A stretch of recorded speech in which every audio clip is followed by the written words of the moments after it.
The good old power-up, or how I like to call it, the I'm about to come moment. You know, it goes from Goku's first Super Saiyan transformation, to Naruto's Nine-Tails cloak, and to Ichigo's... By the way, that Ichigo transformation is the coolest looking transformation of all time. Argue with the wall. Like, that wasn't just a I'm about to come moment, but a I'm bussing moment. But anyways, the transformation scenes in these types of anime are probably the most iconic moments of their show. It's the clips that those TikTok editors use in their videos. You know those videos that have an hour-long intro with telescope in the background, and then the beat drops to the transformation and they get 1 million views. Shout out to the people that actually make good edits, because there's so many mid edits that just get millions of likes for some reason. Admit it, you like me. No, I'm with Asami. Yeah, but when you reply, you're thinking about me, right?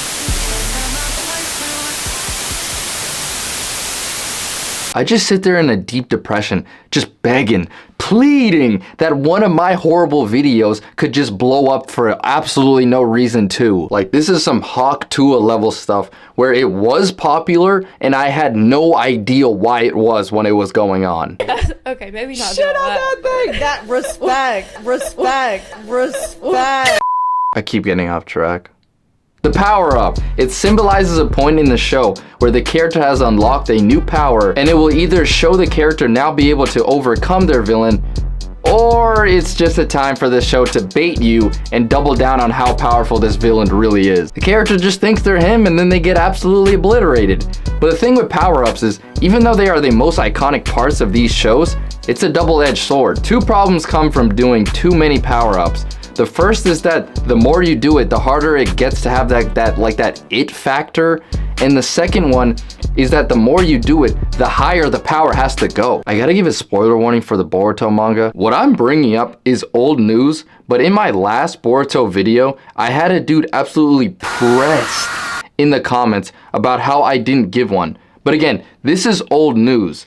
I'm going to bring this up because it's an example of the problem that occurs when a series goes on for a long while and the power of characters just keeps going up. You probably could have guessed it from the thumbnail of the video, but it's about Himawari getting the Nine-Tails in her now. For the past couple of months since this has been revealed, I have heard a lot of bitching and moaning about it. I'm just fucking around. It's a joke. It's a joke. Calm down. It's a fair criticism for a couple of reasons. The first thing that I thought about when this thing got revealed is that isn't she just gonna get bodied? I mean, we saw Naruto with that same power and he was getting dicked in Boruto. He was completely outclassed by new villains until he had to use a power-up that end up killing the Nine-Tails if you used it. But ring-a-ding-ding-dong, guess what? We're getting another power-up. Apparent fucking Lee, Himawari's chakra is more compatible with the Nine-Tails than Naruto's, so her power can be greater than his?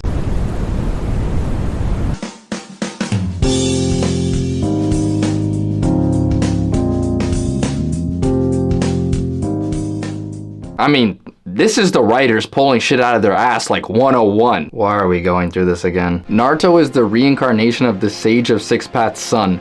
Why are we one-upping him? I don't understand the idea of being like, look over here, Naruto is super in tune with the tailed beast, it's a miracle. Then, oh, actually, Himawari is even more compatible. Like, why are we doing this shit twice? You're trying to get seconds from the cookie jar and you got caught. It definitely does not have that same ring as the first time. I'm sure the writers can jump through a bunch of fucking hoops to make it make sense, but this should have been done another way. She can have the Nine-Tails, but come up with another reason why she can be more powerful than Naruto that doesn't one-up him in something that he was already known as some type of miracle, other than his power, of course. We don't know yet if she's going to be more powerful than Naruto, but let's just say she does. I don't think that takes anything away from Naruto the character, but taking away that he now doesn't have that one-of-a-kind compatibility with Kurama, I think that does hurt his character. Just say some BS like Kurama is like more powerful in this reincarnation. That might not make sense, but I'm just saying something random. That's why I asked the question, have power-ups gone too far? Say that again?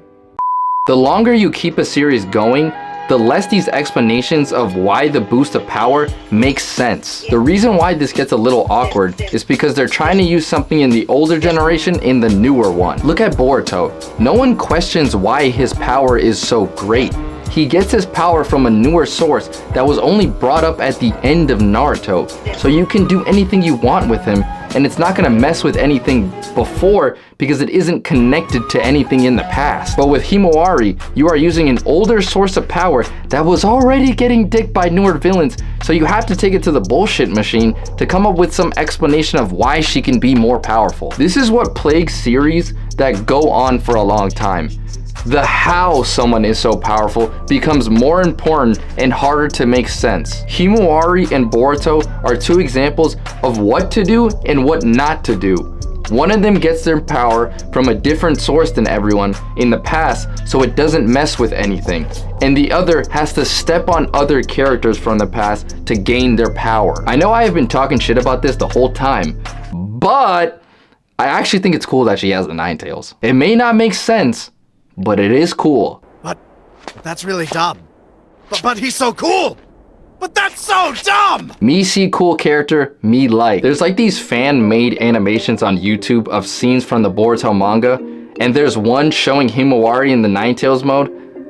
Oh my goodness, this thing looks great, bro. Her hair and everything, it's the same way how it was with Kushina. I can't wait for this to actually like get properly animated.